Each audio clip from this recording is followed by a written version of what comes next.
బ్రాహ్మణ శాపం లోకంలో తిరుగులేనిదంటారు. అంతటి శాపం కూడా అతన్ని ఏమీ చేయలేకపోయింది. అసలు ఆ శాపం ఏమిటి?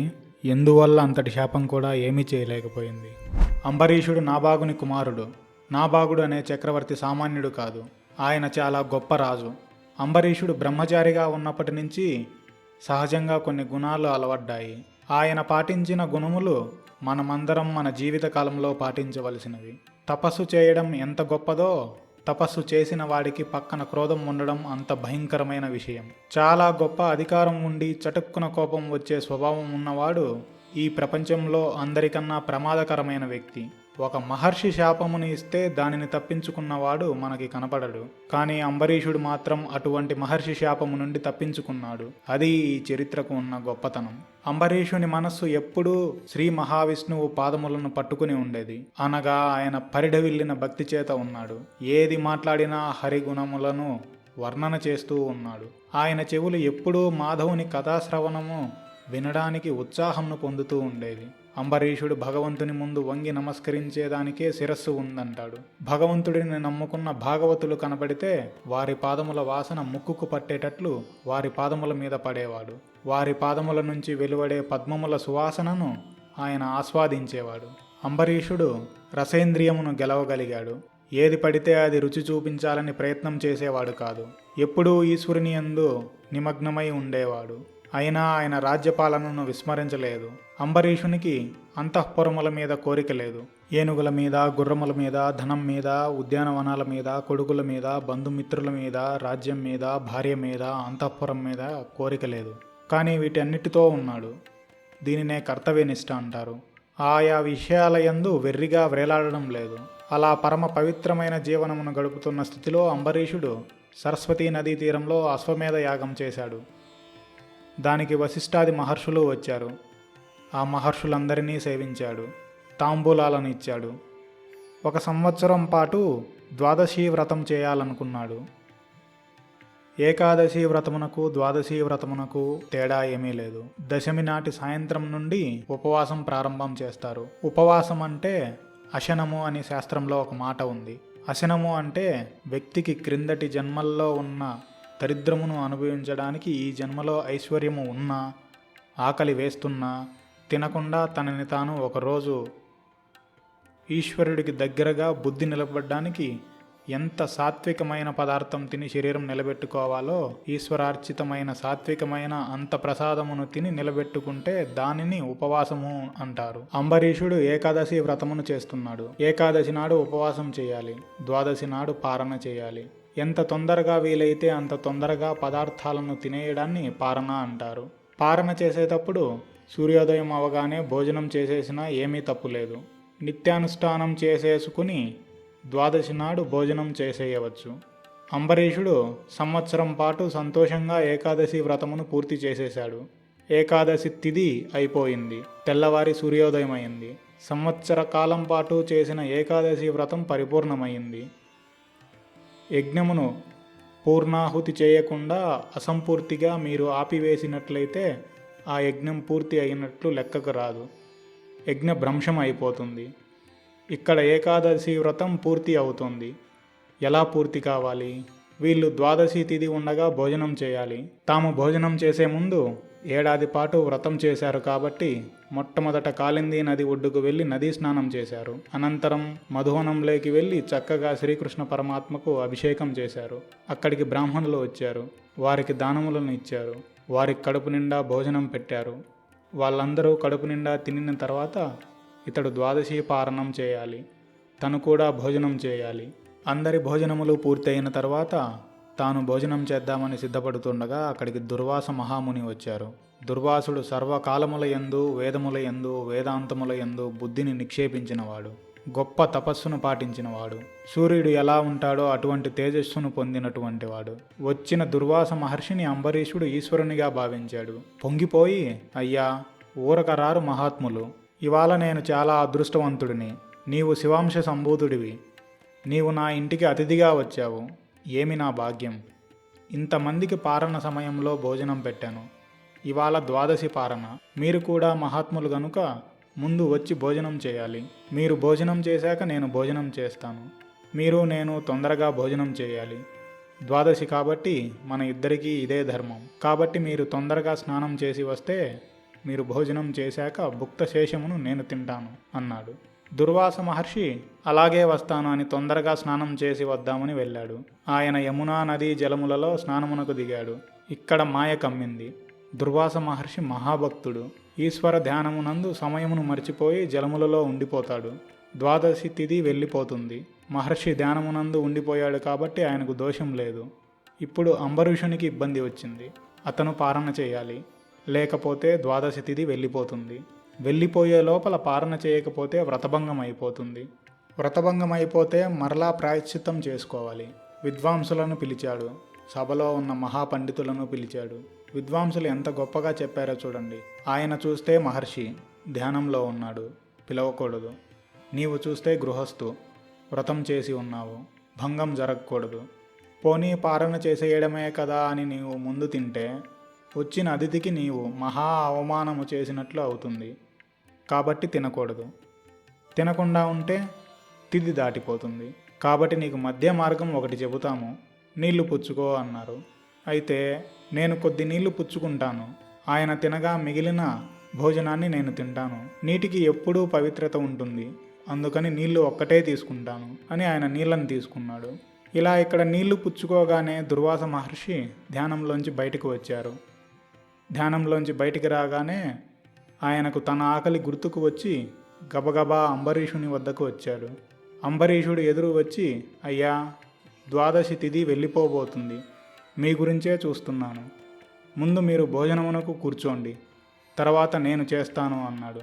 ఇప్పుడు దుర్వాసుడు అంబరీషుడు నీళ్లు తాగాడని లోపల తెలుసుకుని కోపం వచ్చింది. ఆయనకు ఒక పక్క ఆకలి, ఒక పక్క అతిథిని పిలిచి అవమానించాడనే దుగ్ధ, రెండూ కలిసి ఇంత మహర్షిని నేను నీకు ఇంత చౌకబారు అనిలా కనపడ్డానా? పిలిచి ముందు నువ్వు తాగి నాకు నీ ఇంట్లో అన్నం పెడతావా? అంటే నీ భుక్త శేషం నేను తింటున్నాను, నా భుక్త శేషం నువ్వు తినడం లేదు. ఇది నాకు అవమానం. కాబట్టి నిన్ను ఉపేక్షించను. నీవు విష్ణు భక్తుడివా? చూడు నిన్ను ఏమి చేస్తాను. ఇప్పుడు నేను గొప్పో నువ్వు గొప్పో తెలియాలి అన్నాడు. కోపంతో చేతిలోకి నీళ్లు తీసుకొని తన జటాజూటం నుంచి జటనొకదాన్ని సమూలంగా పెరికి నేలకేసి కొట్టాడు. అందులోంచి భయంకరమైన ఒక కృత్యను సృష్టించాడు. కృత్య అనేది ఆయన దేనిని చెబితే దానితో ఆకలి తీర్చుకుంటుంది. తన కళ్ళ ముందు కృత్య అంబరీషుని తినేయాలని అనుకుంటాడు. హద్దులేని క్రోధమునకు వెళ్ళిపోయాడు. ఇప్పుడు ఆ కృత్యను ప్రయోగించాడు. ఈ కృత్య చేతిలో భయంకరమైన శూలం పట్టుకుని ఆకలితో ఎగురుతుంటే భూమి గోతులు పడింది. భయంకరమైన క్రోధంతో కృత్య అంబరీషుని మీద పడింది. దీనిని చూసి దుర్వాసుడు ఒక్కటే సంతోషిస్తున్నాడు. తాను బ్రాహ్మణుడు అయి ఉండి అవతల వారి స్థితి గమనించకుండా నిష్కారణమైన కోపం పెంచేసుకుంటున్నాడు. ఆ కోపానికి అందరూ బాధపడుతున్నారు. అంబరీషుడు మాత్రం చిరునవ్వుతోనే ఉన్నాడు. శ్రీమన్నారాయణ్ణి ధ్యానం చేస్తున్నాడు. నాకు తెలిసి అపరాధం చేయలేదు, తెలియక చేసిన దోషము దోషము కాదు, నేను ధర్మం తప్పలేదు అని నమస్కారం చేస్తూ నిలబడిపోయాడు. ఇప్పుడు ధర్మాధర్మములకు ఫలితమును ఇవ్వగలిగిన వాడు కదలాలి. ఇప్పుడు సుదర్శన చక్రం కదిలింది. ఇప్పుడు ధర్మం అంబరీషుని యందు ఉంది. సుదర్శనం కలిగి కృత్య మీదికి వెళ్ళింది. కృత్య కాలిపోయింది. తర్వాత సుదర్శనం బ్రాహ్మణుడి వెంటపడింది. ఇప్పుడు సుదర్శనమునకు వెన్నిచ్చి దుర్వాసుడు పరిగెత్తడం మొదలుపెట్టాడు. ఆయనకిప్పుడు ఆకలి కోపము అన్నీ పోయి ప్రాణరక్షణ లేక వచ్చాడు. దుర్వాసుడు పరిగెత్తి పరిగెత్తి బ్రహ్మలోకమునకు వెళ్ళాడు. అప్పుడు బ్రహ్మగారు మిక్కిలి చతురతతో, అయ్యో మహర్షి, నీకు ఎంత కష్టం వచ్చింది? అంబరీషుడి జోలికి వెళ్ళావా? ఇప్పుడు నీవు విష్ణుమూర్తి పాదములను ఆశ్రయించు. ఏ మహానుభావుడి కళ్ళు ఎర్రబడితే నా బ్రహ్మస్థానం ఊడిపోతుందో, ఆ సత్యలోకము ఆగిపోతుందో, అటువంటి వాని జోలికి నేను వెళ్ళలేను, ఆ చక్రమును నేను ఆపలేను అన్నారు. ఇప్పుడు దుర్వాసుడు కైలాసమునకు పరిగెత్తాడు. దుర్వాసుడు పరమశివుని అంశ. మహాదేవా, నీకన్నా గొప్పవాడెవడున్నాడు, నన్ను కాపాడవలసింది అన్నాడు. అప్పుడు పరమశివుడు, నాకు దక్షునికి, ఇంద్రునికి, ఉపేంద్రునికి, బ్రహ్మగారికి అర్థం కానిది ఏదైనా ఉన్నదంటే అది విష్ణుమాయ ఒక్కటే. అందుకని ఆయన సుదర్శనమును నేను ఆపలేను. వైకుంఠముకు వెళ్ళి విష్ణువు కాళ్ళ మీద పడి ప్రార్థించు అన్నాడు. ఇప్పుడు దుర్వాసుడు వైకుంఠానికి వెళ్ళాడు. అక్కడ శ్రీ మహావిష్ణువు లక్ష్మీదేవితో చక్కగా సభతీరి ఉన్నాడు. దుర్వాసుడు వెళుతూనే శ్రీమన్నారాయణ స్తోత్రం చేస్తూ ఆయన పాదముల మీద పడి ఆయన 2 కాళ్ళను తన చేతులతో గట్టిగా పట్టుకుని పాదముల మీద శిరస్సు పెట్టి లేవడం మానేసి అలా ఉండిపోయాడు. అప్పుడు ఆయన, ఏమిటయ్యా ఇలా పడిపోయావు, ఏమైంది, లేవవలసింది అన్నాడు. ఆయనకు తెలియదా, సుదర్శనమును పెట్టినవాడు ఆయనే కదా, కానీ ఇప్పుడు ఏమీ తెలియని వాడిలా మాట్లాడుతున్నాడు. దుర్వాసుడు జరిగినదంతా చెప్పి తనను రక్షించమని కోరాడు. అప్పుడు ఆయన, నాకు ఒక బలహీనత ఉంది. తీగలన్నీ పీకి తాడు చేసి పెద్ద ఏనుగుని కట్టేసినట్లు నన్నిలా నిలబెట్టి తాళ్లతో కట్టి లక్ష్మీదేవి ఉంది అని కూడా చూడకుండా నన్ను ఎత్తుకుపోగలిగిన వాళ్ళు కొందరున్నారు. వాళ్ళు నా మహాభక్తులు. వాళ్ళు నన్నే తలుచుకుంటూ ఉంటారు.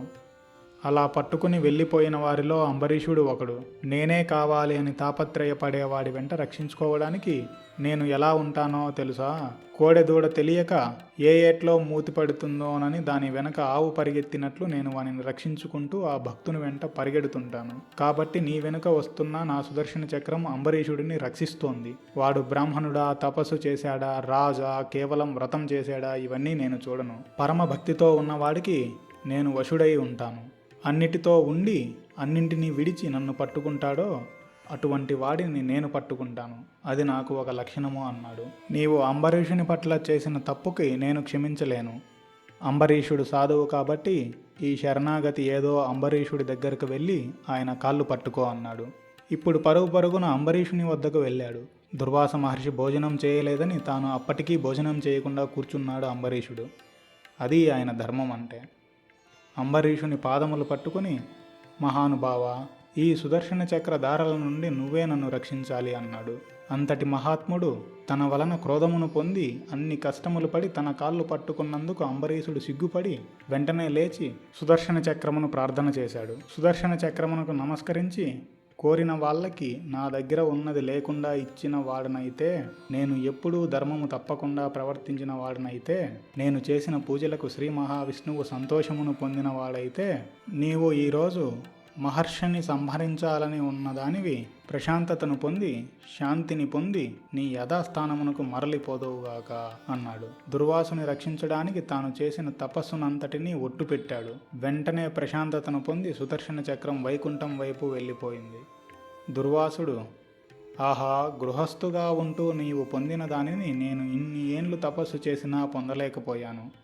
ఆ శ్రీ మహావిష్ణువు నామము జీవితంలో ఒక్కసారి ప్రీతితో చెప్పినా, శ్రీమన్నారాయణుని పాదములకు నమస్కరించినా వారిని ఏ కష్టములు అంటవు. నీవు అటువంటి మహానుభావుడవు. నిరంతరం శ్రీమన్నారాయణ స్మరణ చేసేవాడివి. నీ వైభవము ఏమిటో నేను ఇవాళ చూశాను. మిత్రుడివై రక్షించావు. ఇక నుండి నీ పేరు అన్ని లోకములలో చెప్పుకుంటారు. నీ పేరు చెప్పుకున్న వాళ్ళకి శ్రీమన్నారాయణుని పాదముల యందు భక్తి కలుగుతుంది అని అంబరీషుడిని స్తోత్రం చేస్తూ దుర్వాస మహర్షి వెళ్ళబోయాడు. అప్పుడు అంబరీషుడు, మీరు బయలుదేరినప్పటి నుండి ఇప్పటి వరకు కూడా నేను భోజనం చేయలేదు. మీరు భోజనం చేస్తే మిగిలిన పదార్థాన్ని భుక్తశేషంగా భావించి నేను తింటాను. ముందు మీరు భోజనం చేయండి అన్నాడు. అప్పుడు దుర్వాసుడు పరమ సంతోషంగా భోజనమునకు కూర్చున్నాడు. కాబట్టి క్రోధం ఒక్కటి ఉంటే ఎంతటి దానిని ఎలా పాడు చేస్తుందో మనం గమనించాలి. అందువల్ల క్రోధమునొక్కదాన్ని పక్కన పెడితే తపస్సులో ఎంత కిందనున్నవాడైనా అంబరీషుడు ఏ స్థితిని పొందాడో మనం గ్రహించాలి. గృహస్థాశ్రమంలో ఉండి అంబరీషుడు సాధించిన విజయానికి మనం అందరం పొంగిపోయి అంబరీషుని పాదాలకు 1000 నమస్కారాలు చేయాలి. ఆ మహానుభావుడు అంబరీషుడు తదనంతరం తపస్సు చేసి శాశ్వత నారాయణ సాయుధ్యమును పొంది తరించాడు.